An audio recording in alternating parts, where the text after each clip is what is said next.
মেয়েরা জন্মগতভাবেই বাবা মাকে ভুলে স্বামীর ঘর বাঁধতে চলে আসে।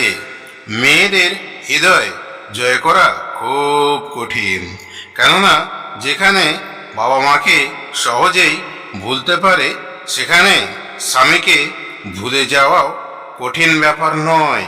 তাই মেয়েদের হৃদয় জয় করা পুরুষের পক্ষে খুবই কঠিন। জঙ্গলে পশুকে শিকারীরা শিকার ধরার জন্যে দূর থেকে ফাঁদ পেতে রাখে, আর ফাঁদে পা দিলেই শিকারীরা দড়ি ধরে টান মারে। তখনই পশুটা শিকার হয়ে যায়। তেমনি ছেলে মেয়ের মন ধরার জন্যে অলৌকিক মায়াজালের ফাঁদ পাতা থাকে, যা তারা কখনোই বুঝতেই পারে না তারা মায়াজালের ফাঁদে আটকে গেছে। এ থেকে বেরোবার কোনো উপায় থাকে না।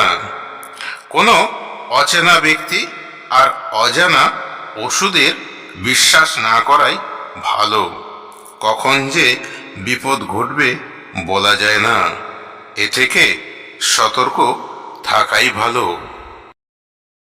স্বামী স্ত্রী বেঁচে থাকায় সংসার চালানো খুবই কষ্টকর হয়। স্ত্রীর খ্যাচখ্যাচানিতে স্বামীর মন অতিষ্ঠ হয়ে ওঠে। স্বামী মারা গেলে স্ত্রীর পক্ষে সংসার ভালো মতোই চলে। এতে স্ত্রীর রং যৌবনমতী হয়ে যায়, আর সবসময় মুখে মিষ্টি হাসির ছোঁয়া লেগে থাকে, যেটা বেঁচে থাকা স্বামী কোনো দিনই দেখে না। স্বামীর প্রতি জোর খাটানো, যাবতীয় সংসারে কাজ করিয়ে নেওয়া স্ত্রী স্বামীর ওপর জুলুম করে। স্বামী মুখ বুজে স্ত্রীর সব কথাই শুনে, কিন্তু স্ত্রীর কাছে কোনো দিন ভালো হয়ে উঠতে পারল না।